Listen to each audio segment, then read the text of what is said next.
Hi there, this is the double poison pawn trap and it's in the Dutch Trompowsky. The Dutch Trompowsky occurs after d4, f5 the Dutch defense, and already on move 2 this Trompowsky-like move bishop g5, which tends to inhibit black's development. h6 is the most popular move, driving the bishop back to h4, and now g5 is certainly black's most common response. But that doesn't actually pick up the bishop. It's not so clear-cut or straightforward, because if the bishop doesn't go back to g3, rather whites can play here the move e3, which threatens checkmate on the move. So that's quite complicated. Instead of g5, black can try the move c5, and white will usually support the center with e3 or the more aggressive e4. But black's last move c5 also allows the queen out along that diagonal.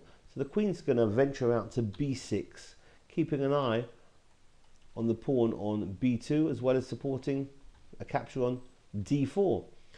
White can very often give up this b2 pawn, because it could well be a poison pawn after e takes on f5 and queen takes on b2. The rook under fire on a1 has to be defended. Knight d2 does the job, because the queen on d1 defends the rook. Now knight c6, pressuring the pawn on d4, and the natural rook b1 hits the queen, and the queen can now grab some more material.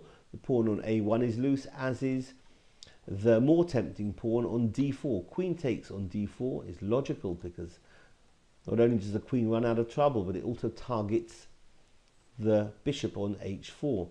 So knight gf3 defends the bishop, as well as hitting the queen on d4.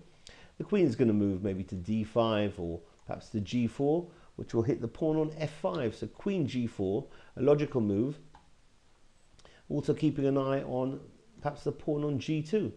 Well, bishop d3 defends the pawn on f5 and offers up the pawn on g2. Black's not too quick to take it, that's going to be dangerous.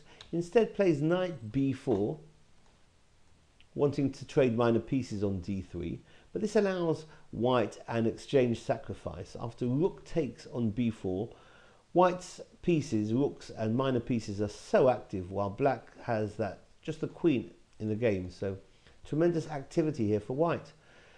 Black could achieve close to equality with queen takes on b4, but again white will have a fantastic initiative with so much activity. But it would be hard to translate that into a winning position. If instead c takes on b4, now h3 hits the queen, and the queen is really short of flight squares. And if the queen takes on g2, it's game over after rook h2. That's hitting the queen. The rook is guarded by the knight on f3. The queen here has nowhere to run, and it's game over.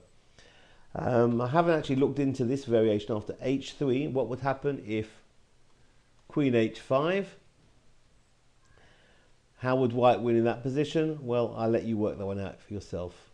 Anyway, this has been the double poison pawn trap in the Dutch Trompowsky. Thanks for watching. Bye-bye.